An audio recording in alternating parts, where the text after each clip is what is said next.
Déterminant exercice 8, donc on avait un déterminant qui était noté D indice n, donc d'ordre n supérieur ou égal à 2, donc des 2 sur la diagonale, des 1 sur la diagonale strictement supérieure et strictement inférieure, et puis des 0 partout ailleurs. Et donc on vous dit on pourra exprimer dn en fonction de dn-1 et dn-2 pour n supérieur ou égal à 4. Alors c'est ce que j'ai fait, donc j'ai effectué des développements, donc à chaque fois la ligne ou la colonne sur laquelle j'ai développé est en gras. Donc je suis parti de dn, j'ai écrit un petit peu plus en rajoutant quelques lignes et quelques colonnes. Et donc j'ai développé par rapport à la première colonne, puisque, alors c'est pas, il n'y a pas une ligne ou une colonne où il y a n-1, 0, mais là il y en a n-2, 0, par exemple sur la première colonne. Alors vous pouviez très bien travailler sur la première ligne, hein, puisque la matrice est symétrique, ça donne exactement les mêmes résultats évidemment. Donc en développant par rapport à la première colonne, donc on a d'abord un 2 fois le sous-déterminant en bas à droite, et le sous-déterminant en bas à droite, eh bien lui c'est exactement le même déterminant à l'ordre n-1. Donc 2 fois dn-1, et puis ensuite moins une fois plutôt, le sous-déterminant donc qui consiste à donc conserver, enfin retirer plutôt la première colonne et la deuxième ligne. Donc j'ai écrit ici. Donc j'ai encore à nouveau bien détaillé les coefficients. En détaillant ces coefficients, on se rend compte sur ce deuxième déterminant qu'on a une première ligne avec quasiment que des 0 et juste un 1, donc on va développer, c'est plus que tentant, par rapport à cette première ligne. Donc on va voir une fois le sous-déterminant qui est en bas à droite, et donc ce sous-déterminant là, eh bien, on le voit apparaître en fait, donc c'est un dn-2. Donc je disais une fois le sous-déterminant en bas à droite, et puis ensuite des plus ou moins 0 fois des déterminants qu'on ne va pas calculer évidemment.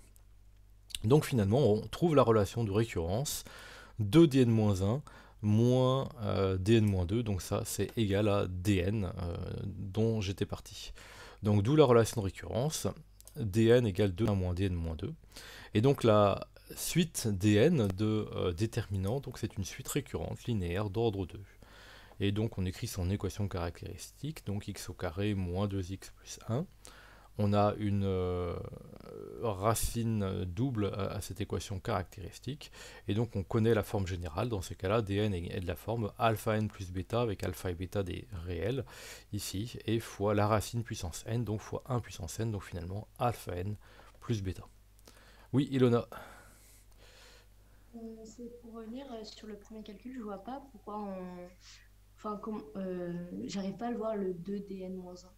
Le dn-1, donc on développe par rapport à la première ligne, donc le 2 c'est le coefficient qui est ici. Oui. Et puis dn-1, eh bien c'est le sous-déterminant donc, qui revient à, allez on va faire un petit dessin, supprimer la première ligne et la... Tiens, il veut pas écrire à supprimer la première ligne. Ah oui, je dois être en blanc évidemment, si j'écris en blanc vous voyez pas. La première ligne et la première colonne. Voilà, hop, je bouge un peu mais... Attendez, c'est de boucher mais... Voilà. Et donc on va se retrouver avec le sous-déterminant qui est ici. Et le sous-déterminant qui est ici, bah, regarde, hein, en fait, quand on fait ça, on a à nouveau des 2 en diagonale. Ensuite, sur une ligne ou une colonne à droite ou en dessous du 2, on a 1, 0, 0, 0 ou 1, 0, 0. Enfin, c'est exactement pareil, c'est exactement la même chose que le déterminant précédent, mais au rang n-1, quoi. Il y a une ligne et une colonne en moins. D'accord, merci. Ouais. Voilà. Donc, voilà pour cette expression. Et une fois qu'on est arrivé donc donc là, à l'équation caractéristique de la suite récurrente linéaire d'ordre 2, donc on connaît l'expression. Et donc ici, la raison valant 1, donc on sait que dn vaut de la forme alpha n plus bêta. Donc on a deux inconnus, il nous faut deux équations, donc deux valeurs. Alors j'ai calculé D4, donc D4, alors on retrouve, hein, pour réillustrer là ce que je venais de dire, Ilona, hein, voilà par exemple dans D4, si on développait D4 sur la première ligne, eh bien ça commencerait par 2 fois le sous-déterminant là que je viens de mettre en rouge. Donc c'est d'ailleurs ce que j'ai fait, hein, 2 fois ce sous-déterminant, moins une fois le sous-déterminant donc qui consiste à retirer la première colonne et la deuxième ligne. Donc c'est le sous-déterminant qui est ici. Donc ce sous-déterminant là, j'ai calculé comme à la méthode avec la règle de Sarus, c'est pas très fin, mais bon, j'ai fait ça, j'aurais pu redévelopper encore. Monsieur, Oui, excusez-moi, mais on voit pas du tout votre écran et je sais pas si vous êtes descendu, mais on voit pas ce que vous avez entouré en rouge et on voit pas Ouais, il y a le l'écran tableau. qui est figé. C'est figé sur le gros déterminant avec DN-1. ah d'accord, ok. Du coup, on voit pas la suite. Ah oui, ah oui, d'accord, ok, j'ai compris. Voilà, donc pour une fois qu'on a donc la relation dn égale alpha n plus bêta, donc il nous faut, on a deux inconnus, alpha et bêta, donc il nous faut deux équations pour déterminer ces deux inconnus. Donc j'ai calculé, alors on aurait pu calculer D2, D3, j'ai calculé D4. Donc en calculant D4, à nouveau j'ai développé par rapport à la première ligne, donc c'est deux fois le sous-déterminant que je viens de faire apparaître ici. Et ensuite, donc moins une fois le sous-déterminant, donc le moins 1 vient de là. Donc le sous-déterminant consistant à retirer la première colonne et la deuxième ligne, donc c'est le déterminant qui est ici. Donc comme je disais, là j'ai appliqué bêtement la règle de Sarus, c'est pas très fin, mais bon, sur des déterminants 3-3, quand il y a 2 zéros, voilà, ou 3 zéros, on peut se permettre de le faire. Donc 2 fois 2, 4 fois 2, 8, plus 1 fois 1 fois 0, donc rien du tout, plus 0, on oublie, moins 0 fois, donc finalement moins 1, donc là, pardon, moins 1 fois 1 fois 2, et moins 2 fois 1 fois 1, donc finalement moins 2 et moins 2, donc 8, 2 fois 2, 4 fois 2, 8. Ah, je me suis trompé, alors je me serais trompé. Moins 2 et moins 2, ça doit faire 4. Ça doit faire 4, tiens. Bon. Bah oui, non, c'est embêtant si je me suis trompé. Ah oui, non, non, oui, mais j'ai oublié le 2 qui est là. Voilà. Donc c'est bien 4 fois 2, 8. Ok, je me suis pas trompé. Et ensuite, donc là pareil, 1 fois 2 fois 2, donc ça fait 4. Plus 0, plus 0. Et ensuite, moins 0, il va rester moins 1 fois 1 fois 1, donc moins 1, donc 4 moins 1. 3, c'est bien le résultat qui est là. Donc 5. 5 pour D4. Et D5, bah, j'ai pas mis les détails d'ailleurs, j'aurais pu. D5, c'est 6. Ou alors j'aurais pu calculer D3, c'est celui qui est entouré ici en rouge. Et donc D3, bah, c'est le même que celui-ci, en fait il vaut 4. Donc c'est vrai que là, en calculant D4, j'ai calculé D3. Bon, en tout cas, l'idée c'est de se fixer une valeur de n. Donc moi j'ai pris 4 et 5, mais on aurait pu prendre 3 et 4 ou 2 et 3. Avec cette valeur de n, on trouve deux équations. Donc on voit bien ici que j'ai pris n égale 4 et n égale 5. Deux équations, deux inconnues qu'on résout gentiment. On trouve alpha et bêta. Et donc finalement, on a l'expression de dn qui vaut donc n plus 1. Exercice 9 maintenant, alors un peu plus subtil. Donc on a A1, AN des réels et de même B1, BN des réels non nuls. Grand A c'est la matrice donc avec des lignes identiques que des A1 sur la première ligne ou A2 sur la deuxième ligne, etc. AN. Et B est une matrice diagonale. Et donc on dit d'utiliser la n-linéarité du déterminant pour montrer, donc donner une expression du déterminant de A plus B. Alors c'est un exercice qui pour une fois fait intervenir le déterminant d'une somme de matrices. Et donc on n'a pas vu de formule dans le cours, on n'en a pas vu tout simplement parce qu'il n'y en a pas. Donc de façon générale, on calcule assez rarement le déterminant d'une somme de matrices, ou en tout cas on préfère de loin éviter le calcul d'un déterminant d'une somme, mais on préfère le déterminant d'un produit, parce que là on sait que c'est égal au produit des déterminants. Bon, alors c'est tout, là il faudra répondre à la question, l'expression est donnée. Alors ce que j'ai fait, c'est que quand on voit A1 sur B1, A2 sur B2, etc., AN sur BN, donc là je vais utiliser les notations suivantes. Donc CI, c'est la IM colonne de la matrice IN. Donc CI, c'est en fait la matrice colonne du IM vecteur de la base canonique. Donc matrice colonne avec que des zéros et seulement un 1 en IM position. Et puis grand F, donc c'est là, j'ai mis la colonne, la matrice colonne, c'est un peu plus précis, un peu plus exact. Donc A1 sur B1, A2 sur B2, etc. AN sur BN. Alors ils vont apparaître, donc j'ai juste écrit les notations avant plutôt que de les faire apparaître au milieu du calcul. Donc c'est parti, on a déterminant de A plus B, donc bah, j'ai écrit le déterminant qu'il faut calculer pour voir un petit peu ce qui va se passer. Alors qu'est-ce qu'on peut remarquer? Bah, sur chaque ligne, tous les coefficients sont égaux, sauf le coefficient diagonal où on rajoute un BI sur la IM ligne. Alors comment est-ce qu'on fait ça? Eh bien on voit que dans le résultat, on doit avoir B1, B2, etc., Bn factorisé. Donc bah, j'ai forcé la factorisation par B1, B2, Bn. Donc tout simplement en factorisant donc la ligne 1 par B1, la ligne 2 par B2, etc., la ligne n par Bn. Donc j'ai forcé la factorisation ici. Donc ça oblige à diviser chacun des coefficients de la première ligne par B1, ça oblige à diviser chacun des coefficients de la ligne 2 par B2, etc. et à diviser chacun des coefficients de la ligne n par Bn. Donc finalement, par exemple sur la ligne 1, on va trouver donc A1 sur B1 partout, sauf sur l'élément diagonal, où on aura donc A1 sur B1 plus 1. Et donc sur chaque ligne, c'est pareil, on aura partout des AI sur BI, sauf à l'élément diagonal, où on aura AI sur BI plus 1. Donc en fait, chaque colonne, finalement, si on regarde bien, chaque colonne correspond quasiment à A1 sur B1, A2 sur B2, etc., AN sur Bn, donc ma colonne grand F, sauf sur l'élément diagonal où on rajoute quelque chose, on rajoute juste 1. Donc en fait, finalement, la première colonne de ce déterminant, c'est la matrice colonne F à laquelle on rajoute la première colonne de la matrice identité, donc C1. Et puis la deuxième colonne, c'est grand F plus C2, etc., etc. Et la dernière colonne, c'est toujours grand F. Et puis il y a juste un élément qu'on modifie, c'est le nème élément ici, donc on rajoute 1. Donc c'est la colonne grand F plus Cn. Donc finalement, on se retrouve avec un déterminant ici que j'ai écrit colonne par colonne. Alors c'est cette vision-là qui là va être utile parce que là, on va pouvoir utiliser la n-linéarité du déterminant.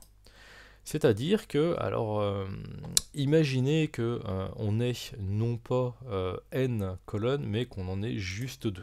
Alors, si on en a juste 2, donc notre déterminant à calculer serait juste celui-ci, et donc au bout sur le segment droite là, de mon rectangle, on fermerait la parenthèse. Donc en développant ici, on aurait en fait 4 termes. Donc on aurait déterminant de FF, plus déterminant de FC2, plus déterminant de C1F, plus déterminant de C1C2.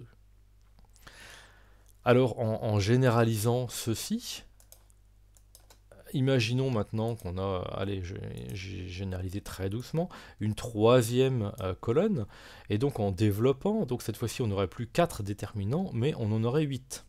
Il y aura déterminant de FFF, FFC3, FC2F, FC2C3, et puis ensuite C1FF, C1FC2C3, C1C2F et C1C2C3.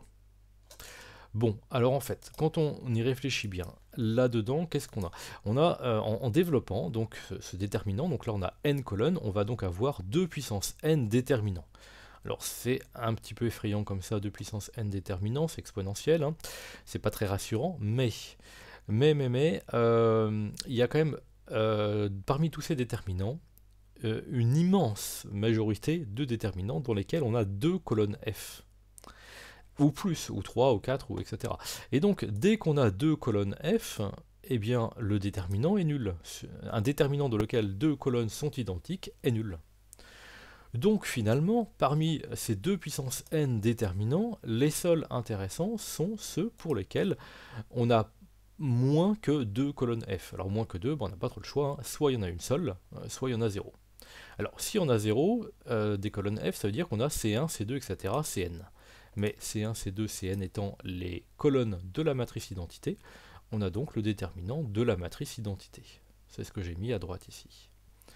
Deuxième cas possible, on a une seule colonne F, et donc une seule colonne F, soit cette colonne F est en première colonne, soit elle est en deuxième, soit elle est en troisième, etc., soit elle est en nème. Donc c'est exactement ce que j'ai écrit ici. Alors le symbole sigma qui est devant, c'est pour dire que, enfin c'est pour exprimer le fait qu'on a n déterminants pour lesquels une seule colonne est égale à f et les autres sont les colonnes CI. Donc là j'en ai écrit une, donc avec un i qui est donc là, ça signifie que c'est la ième colonne qui est égale à f. Donc la CI-1e, c'est la colonne CI-1 de la matrice identité. La CI plus 1e est la colonne CI plus 1 de la matrice identité. Et la colonne F est en IM position. Alors, quand on fait ce calcul de déterminants, là, parmi tous ces déterminants là, de cette forme-là, que se passe-t-il? En fait, il faut imaginer qu'on a une matrice identité partout, sauf en colonne F. Alors, si on a une matrice identité partout, eh bien, on va développer par rapport à la première colonne. Alors, je ne sais pas si... je n'ai pas tracé les choses. Donc, il faut imaginer que là, en fait, à part une colonne qui nous embête, allez, voilà, c'est celle-ci.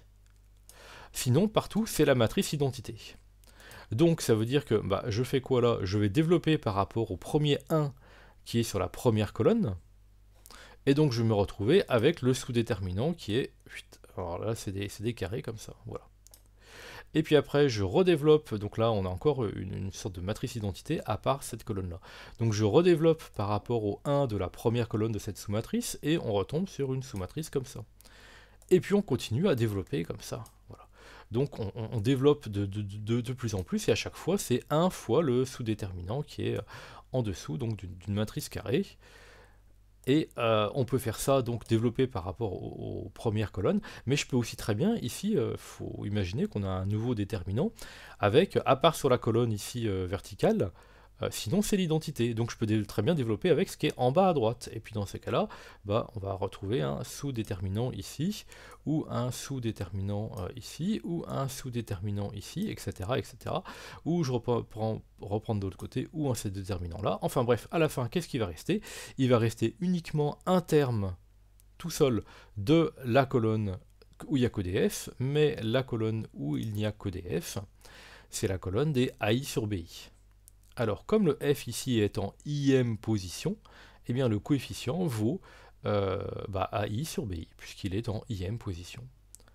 Donc ce déterminant-là vaut AI sur BI, et donc c'est la somme des AI sur BI, et puis le déterminant de IN vaut plus 1, donc la somme des AI sur BI plus 1, et c'était le résultat demandé. Oui, Ilona, question?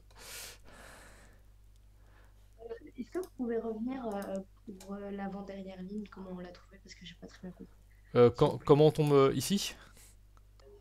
Oui. Oui, d'accord, ok.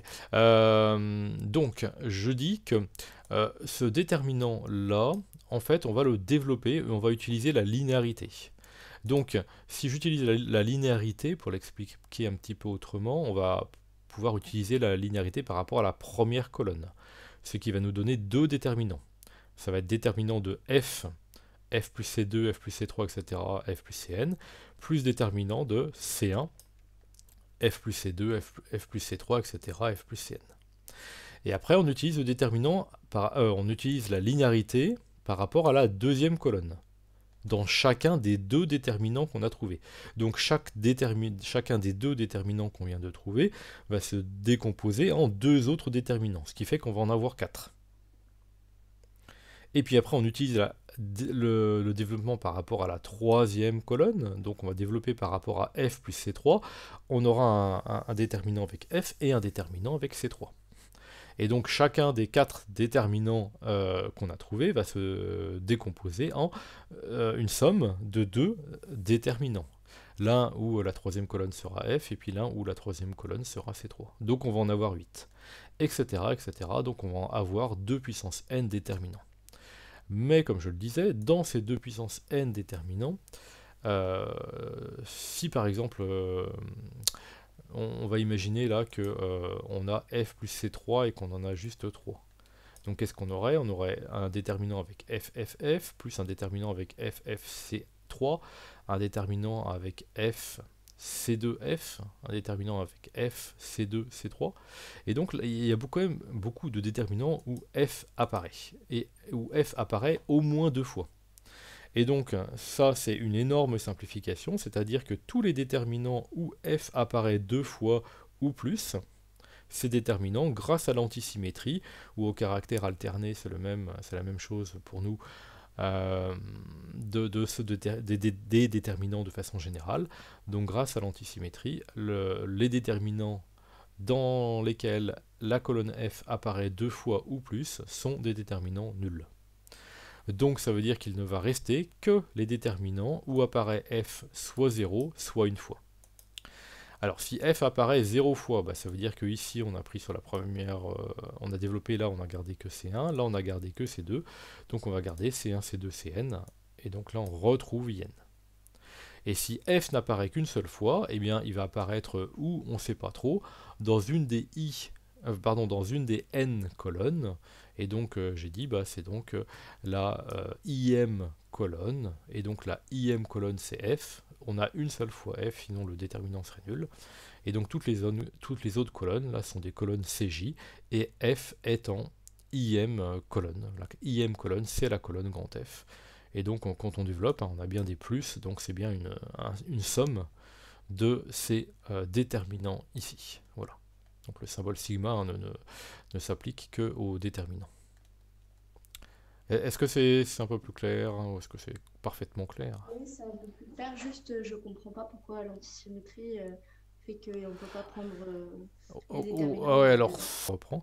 Donc une autre méthode, donc ce que j'ai fait, c'est que, alors j'ai recopié le déterminant de a plus b ici, donc là rien de nouveau, c'est la définition, et donc j'ai sommé sur chaque, attendez, en sommant toutes les lignes sur la première, oui, et pourquoi j'ai pas fait ça? Oui, non, d'abord j'ai factorisé, donc j'ai commencé par factoriser, donc exactement la même factorisation, donc là rien de nouveau par rapport à ce que je viens d'expliquer.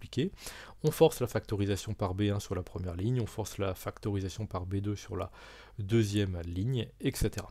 Et ensuite, donc on se rend compte que donc le 1 plus somme des AI sur BI, c'est la somme des lignes pour chaque coefficient. Donc en fait, dans la ligne 1, j'ai d'abord rajouté une fois la ligne 2, ce qui ne modifie pas le déterminant, puis j'ai rajouté une fois la ligne 3, ce qui ne modifie pas le déterminant, puis etc. Puis j'ai rajouté une fois la ligne n, ce qui ne modifie toujours pas le déterminant. Et donc sur la première ligne, on se retrouve avec 1 plus sigma di sur bi entre 1 et n, et partout la même chose sur chacun des coefficients. Donc, comme ce terme-là, 1 plus sigma des AI sur BI, c'est exactement ce qu'on veut voir apparaître dans le résultat, je l'ai donc factorisé, il est en facteur, donc là je factorise, j'utilise la linéarité uniquement sur la première ligne, donc le 1 plus sigma des AI sur BI passe en facteur, et donc aucune ligne n'est modifiée sauf la première, pour laquelle on n'a plus que des 1. Et donc, on doit trouver 1 pour ces déterminants-là. Alors, comment fait-on effectivement pour trouver 1 pour ces déterminants-là? Eh bien, l'opération que j'ai faite, c'est à chaque ligne CI, chaque colonne CI, j'ai soustrait la première colonne. Donc, alors en fait, qu'est-ce qui change? Donc là, sur la deuxième, on voit bien, hein, on va avoir 1 moins 1, donc on va avoir 0. Le A2 plus B2 plus 1, on lui soustrait A2 plus B2. En fait, quand on soustrait la première colonne, on soustrait à chaque fois les AI sur BI, et sur la première colonne, on soustrait 1. Donc en fait, il y a seulement l'élément diagonal où il va rester le 1, et puis sinon, partout, on va avoir des 0. Et donc en faisant ceci, ça se voit bien aussi sur la dernière colonne, je pense, donc la dernière colonne est quasiment égale à la première colonne sur l'élément diagonal qui est le dernier, et sur l'élément diagonal il y a plus 1 en plus, je dirais, sur la dernière colonne, donc il reste uniquement plus 1 sur l'élément diagonal de la dernière colonne, une fois qu'on a soustrait à cette dernière colonne la première colonne. Et donc finalement, la matrice qu'on a là est une matrice triangulaire strictement inférieure, et dont le déterminant est donc le produit des éléments diagonaux, comme toute matrice diagonale ou triangulaire strictement inférieure ou strictement supérieure. Et donc on a bien que des 1 en diagonale, donc le déterminant, le gros déterminant ici, vaut 1, tout simplement. Voilà, c'est une autre façon de faire les choses. C'est parti. Donc, dans cet exercice de dimension 3, on a bêta, E1, E2, E3, une base de E. Et donc, on considère pour une application f donnée, donc on aurait pu l'appeler phi indice f, puisque phi dépend de f. Donc, c'est une nouvelle application. Et donc, il y a U, V, W associe donc déterminant dans la base bêta de f de U, V, W, etc. Déterminant dans la base bêta de U, F de V, W, etc. Attention, je n'ai pas dit que phi était une application linéaire.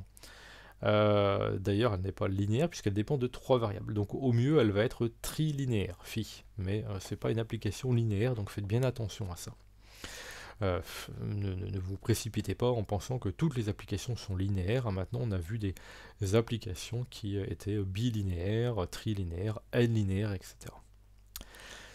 Alors, il faut montrer que phi est trilinéaire et antisymétrique.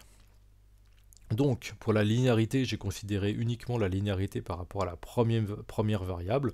Pour des raisons de symétrie, je ne l'ai pas écrit, mais pour des raisons de symétrie, on démontre exactement de même la linéarité par rapport à la deuxième variable. Ou bien, on démontre d'abord l'antisymétrie, et la linéarité par rapport à la première variable plus l'antisymétrie fait qu'on obtiendra la linéarité par rapport à la deuxième et la troisième variable. Alors pour la linéarité par rapport à la première variable, donc j'ai pris U et U', deux vecteurs de E, alpha et gamma de scalaires, et donc j'ai calculé f de alpha U plus gamma U' et VW. Donc c'est parti, j'ai appliqué la définition. Donc c'est le déterminant dans la base bêta de f de alpha U plus gamma U' VW, plus déterminant de alpha U plus gamma U', f de VW, et puis on continue. Alors, ici, on a sur ce premier déterminant f de alpha u, j'arrive pas à l'entourer, plus gamma u', donc on utilise la linéarité de f à l'intérieur du déterminant, donc c'est le déterminant dans la base bêta de alpha f de u plus gamma f de u', vw, etc. Les deux autres déterminants, pour le moment, sont inchangés. Ensuite, ce déterminant maintenant, ce premier déterminant, le premier vecteur est une combinaison linéaire. Donc, on va utiliser la linéarité par rapport à la première composante, par rapport au premier vecteur de ce déterminant. Donc ici, on a une combinaison linéaire qui est une somme de deux vecteurs, donc on va avoir deux déterminants. Alpha fois le déterminant où le premier vecteur est f de u et puis vw, qui eux sont fixés, et puis plus gamma fois le déterminant dans la base bêta de f de u' et puis vw.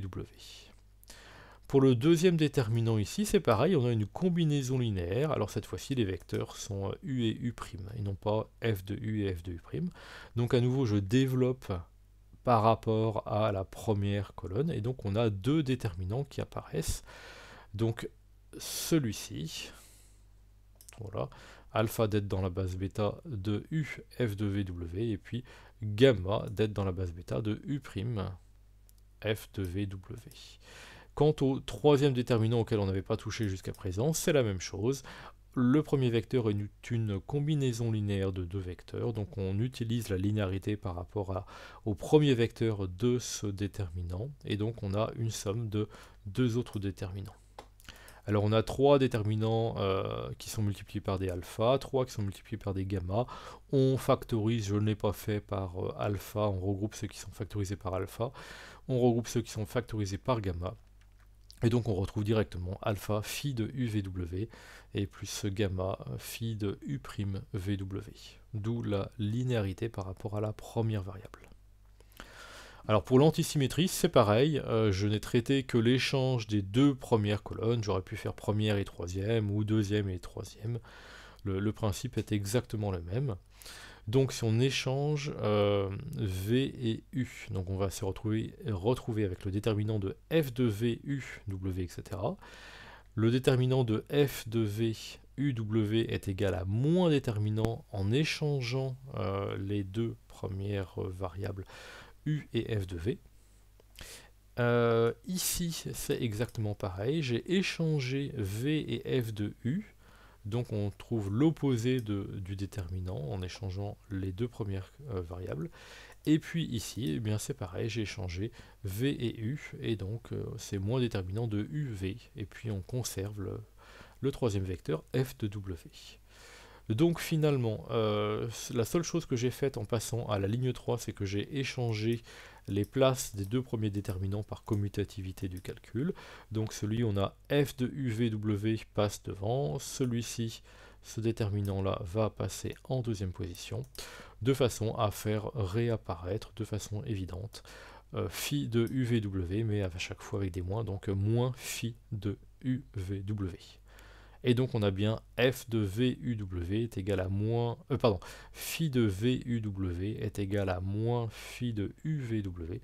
Donc on a l'antisymétrie sur les deux premières colonnes, évidemment, donc ça se passe exactement de la même façon sur les autres colonnes. Alors il fallait calculer phi de E1, E2, E3, donc ce sont les trois vecteurs de la base bêta, pardon.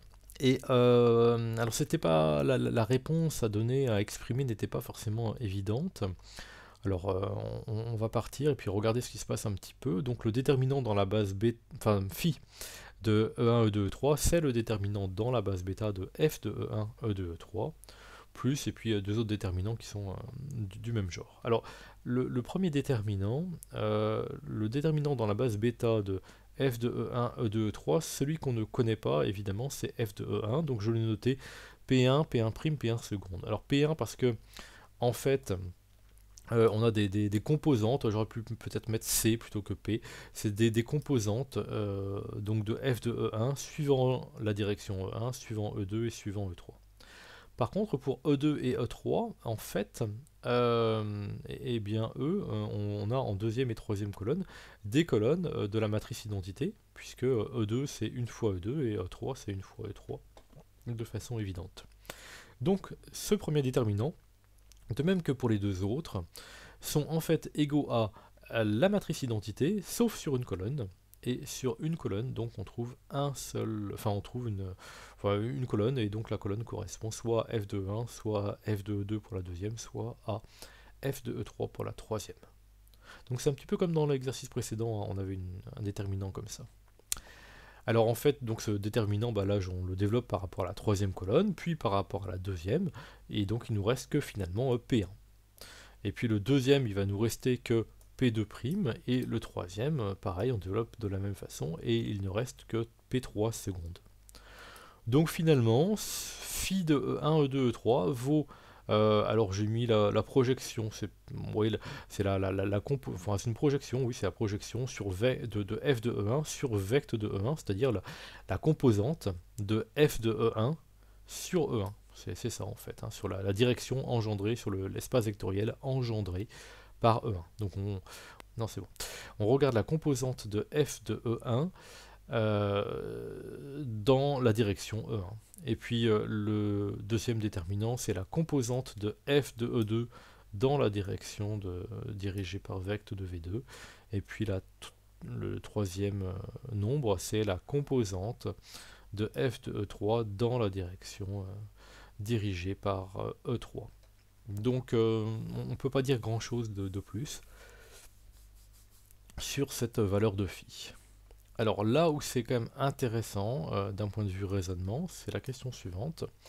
Il faut établir que quels que soient les vecteurs UVW, phi de UVW est égal à la trace de f fois le déterminant de UVW dans la base bêta.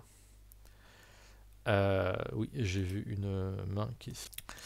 Alors donc pour cette égalité ici, donc la difficulté pour le petit 3, c'est de démontrer que c'est vrai pour tous les vecteurs UVW. Alors on peut prendre un triplet de vecteurs UVW, soit UVW et puis avancer, mais c'est pas évident à démontrer comme ça. Et en fait, on doit être quand même influencé par la question 2, les questions s'enchaînent une fois de plus, hein. On a démontré que l'application phi était trilinéaire et antisymétrique, et on a calculé phi d'un triplet E1, E2, E3 qui n'était pas n'importe lequel. Alors justement, dans cette égalité, on a à gauche ici une application trilinéaire, À droite, trace de f, c'est un nombre qui est fixe, ça dépend que de l'application f, donc f est l'application linéaire f est fixée, donc ça c'est une constante finalement. Et puis là, on a une application qui est elle aussi trilinéaire.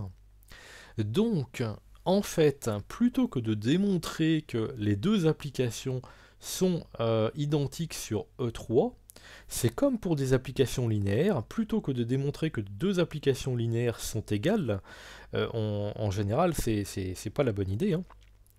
Enfin, c'est pas la bonne idée de le démontrer pour n'importe quel vecteur, c'est beaucoup plus simple de démontrer l'égalité pour les vecteurs d'une base.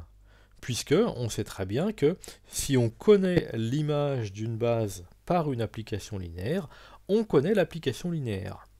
Et bien ici, c'est exactement le même principe.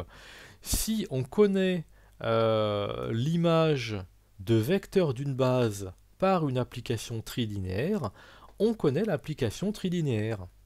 Ou bien, pour le dire autrement ici, si on connaît l'image par phi et l'image par l'application à droite de n'importe quel triplet comprenant les vecteurs d'une base, et bien dans ces cas-là, on va connaître ces applications linéaires, et si elles sont égales sur n'importe quel triplet, elles sont égales. Donc en fait, démontrer l'égalité, pour le dire autrement, démontrer l'égalité pour n'importe quel triplet de vecteurs U, V, W, on va ramener cette preuve à démontrer l'égalité pour n'importe quel triplet de vecteurs de la base. Et c'est beaucoup plus simple. Grâce à la linéarité, on démontrera que ça suffit largement. Enfin, on démontrera, on sait plutôt que grâce à la linéarité, démontrer l'égalité ici des deux applications trilinéaires revient, se ramène ou peut être réduite à la démonstration de cette égalité pour des vecteurs de la base. Donc les vecteurs E1, E2, E3, donc à la place de n'importe quel vecteur UVW. Alors en plus, grâce à l'antisymétrie des deux applications, aussi bien de phi et du déterminant ici, par exemple, si on prend démontrer qu'il y a égalité pour le triplet E1, E2, E3, ça impliquera l'égalité pour E2, E1, E3 par exemple. Donc il y a juste à les prendre dans un certain ordre, et en fait même... oui, je me suis un petit peu embêté, je vais vous expliquer un petit peu pourquoi je me suis embêté, on peut se passer de ce que j'ai fait là. Mais d'abord je voudrais répondre à la question, je crois que Quentin, tu as levé la main, c'est ça? Oui, je me demandais en fait comment on pouvait avoir la trace d'une fonction. D'une application linéaire? Oui, d'une application linéaire. Comment on peut la calculer, c'est ça ta question ou... Oui. Alors, de très très loin, hein, la méthode la plus simple en général, parce qu'on n'a pas vu grand chose sur la trace. La trace, je l'ai définie, hein, c'était dans un petit document annexe. D'abord, on a d'abord défini la trace d'une matrice, et ensuite on a démontré que la trace de AB est égale à trace de BA pour n'importe quelle matrice carrée de même format. Et donc ceci avait pour conséquence que si on prenait une application linéaire, f, et qu'on regardait la matrice de cette application linéaire dans une base, ça nous donnait une certaine trace, et enfin ça donnait un certain nombre, et si on regardait la trace de la matrice de cette même application linéaire, mais dans une autre base, on trouvait exactement le même nombre. Donc en fait, pour calculer la trace d'une application linéaire, il faut, il suffit en tout cas, on peut faire autrement, mais il suffit, très souvent c'est ce qu'on fait, d'avoir la matrice de cette application linéaire dans une base. Ok, merci. Voilà, donc généralement c'est ce qu'on fait. Donc on va faire apparaître la matrice, donc par exemple ici, hein, ce qui serait intéressant, c'est d'avoir la matrice de f dans quelle base? Et bien tout simplement dans la base bêta. Alors c'est ce qu'on fait apparaître un petit peu plus bas. Alors sinon, pour reprendre mon explication, donc je disais que il suffisait de démontrer, grâce à la trilinéarité, démontrer l'égalité ici uniquement avec E1, E2, E3, où U, V et W prennent dans n'importe quel ordre E1, E2, E3. Mais c'est vrai que grâce à l'antisymétrie, on peut échanger de vecteurs, et donc on peut toujours se ramener avec des indices, je dirais, croissants. Donc avoir soit E1, E1, E1, soit E1, E1, E2, soit E1, E2, E3 par exemple, enfin des indices croissants, puisque s'ils ne sont pas croissants, on peut les échanger grâce à l'antisymétrie. L'application de gauche est antisymétrique, l'application de droite est antisymétrique, donc on peut réduire le problème à démontrer l'égalité pour des indices croissants. Et ce que j'ai fait ici, c'est-à-dire que j'ai démontré l'égalité dans le cas où deux indices étaient égaux, en fait c'est pas tout à fait nécessaire, puisque en fait les deux applications sont antisymétriques, donc l'application phi comme le déterminant, si elle est antisymétrique, si deux vecteurs sont égaux, alors l'image est nulle.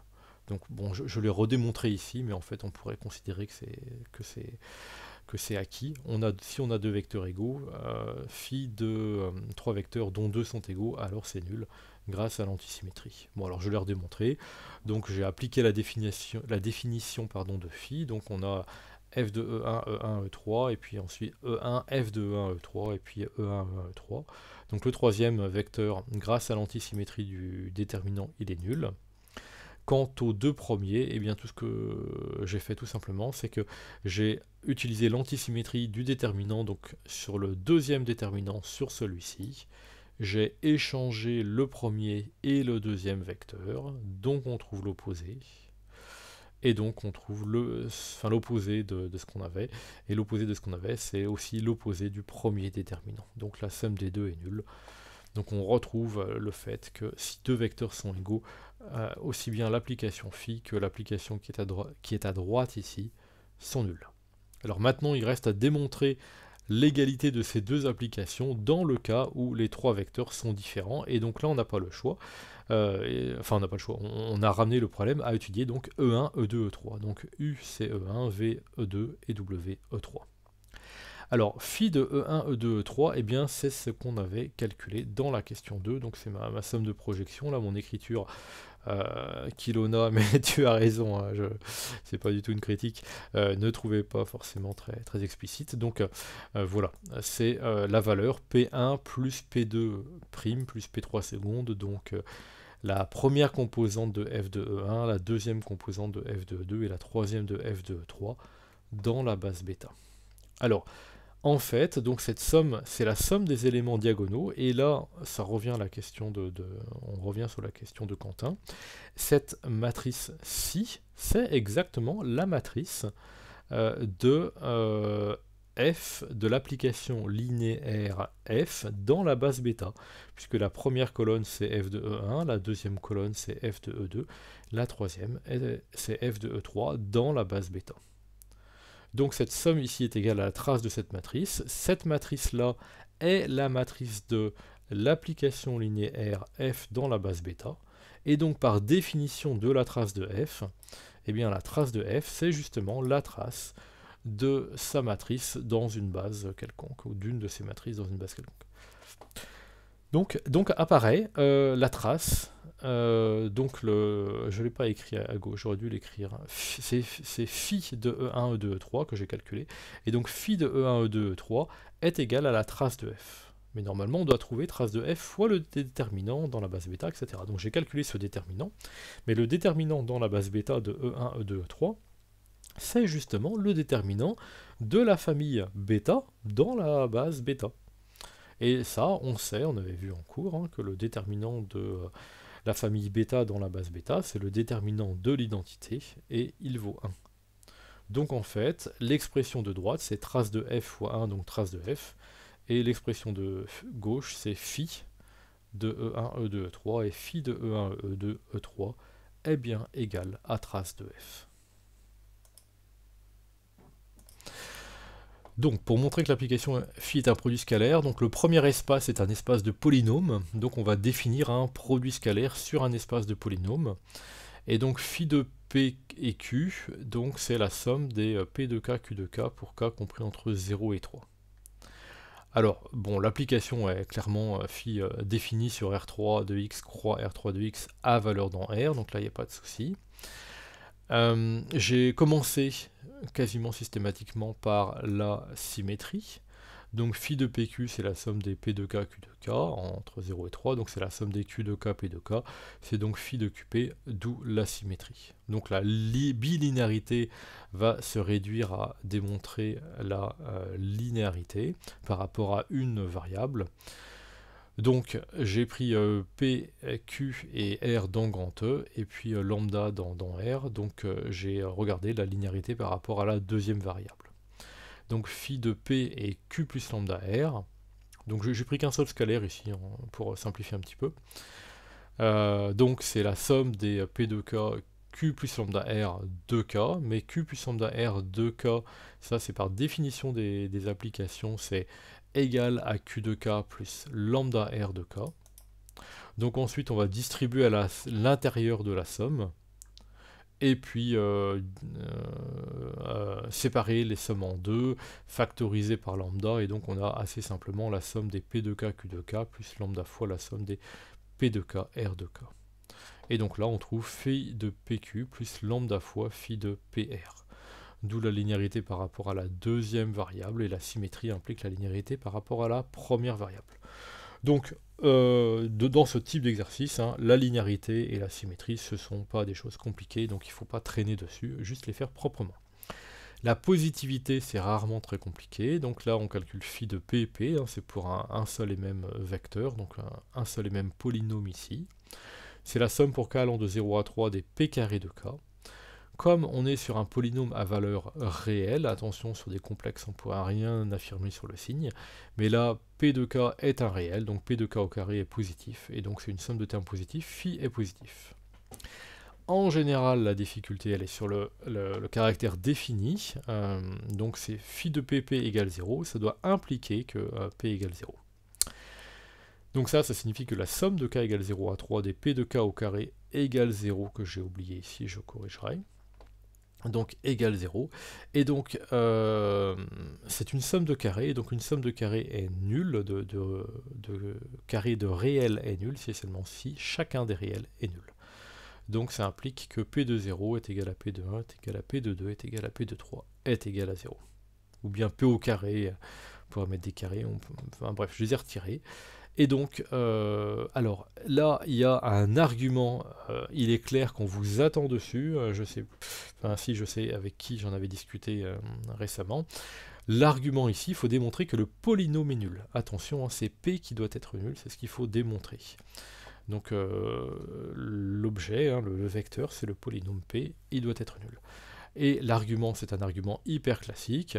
On a un polynôme, 2 degrés 3 au plus, puisqu'il est dans R3 de x, et ce polynôme, il s'annule en 4 valeurs, en 0, en 1, en 2 et en 3.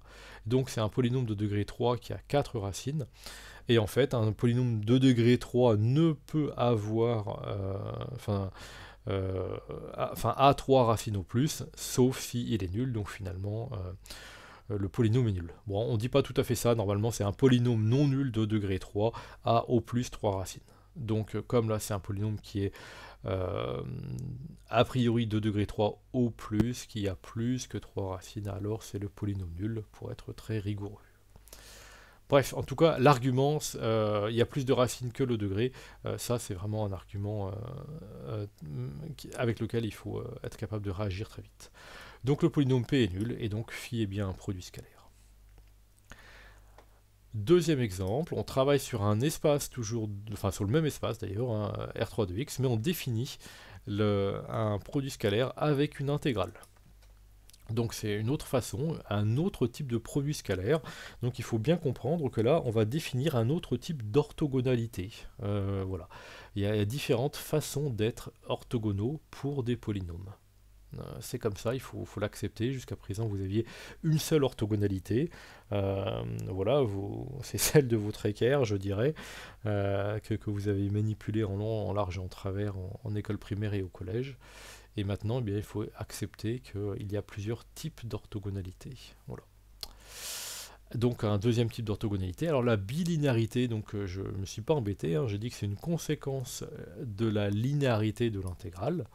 C'est-à-dire que si on prend une somme de deux polynômes, P1 et P2, ben on va voir P1 plus P2 fois Q, c'est donc P1, l'intégrale de P1Q plus P2Q, et l'intégrale de P1Q plus P2Q, c'est l'intégrale de P1Q plus l'intégrale de P2Q. Et puis pareil, si on multiplie par une constante. Donc là, franchement, dire, voilà, si c'est une première question, vous pouvez le faire comme ça. Enfin, vous pouvez plutôt détailler, excusez-moi. Si vous le faites comme ça, c'est comme vous voulez, mais après, il faut quand même assurer derrière. Donc à vous de voir si vous dites que c'est juste une conséquence de la linéarité de l'intégrale, ce qui est tout à fait le cas. Hein. Bon, c'est pas traiter la question par le mépris, mais c'est la traiter très rapidement.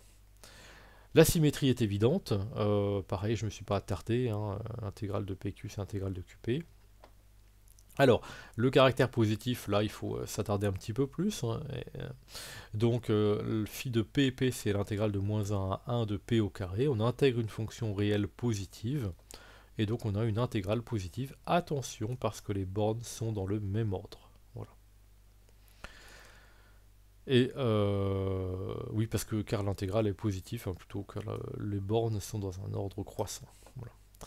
Et donc phi est bien positif. Quant au caractère défini, donc c'est toujours plus délicat, phi de pp est nul, ça implique que l'intégrale de moins 1 à 1 de p au carré est nulle. Et donc une fonction positive a une intégrale nulle si et seulement si la fonction est nulle sur tout l'intervalle. Donc ça signifie que pour tout t de moins 1 à 1, p au carré est nul. Et donc ça signifie bien que la fonction p est nulle. Et donc phi de pp est nul implique que phi est nul.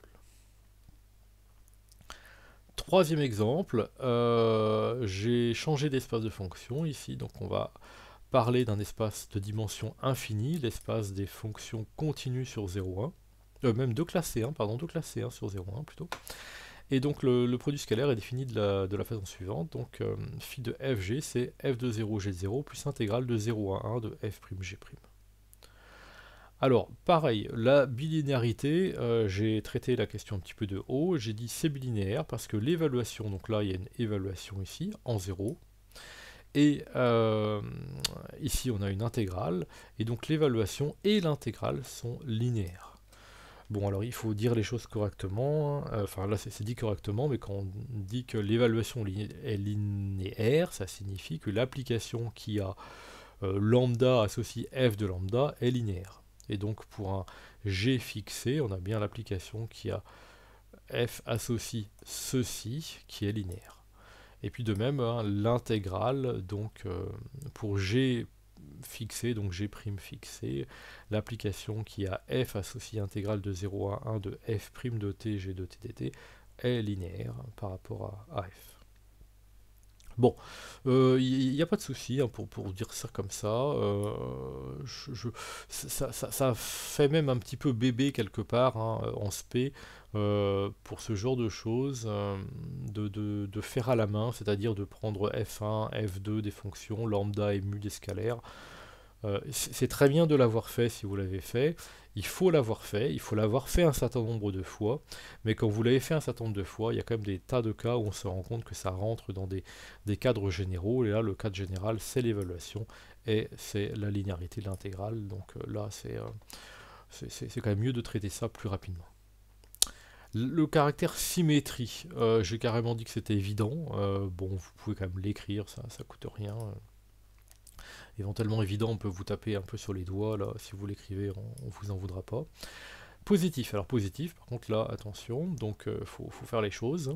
Donc phi de ff, donc c'est f de 0 au carré, plus l'intégrale de 0 à 1 de f' au carré de t dt.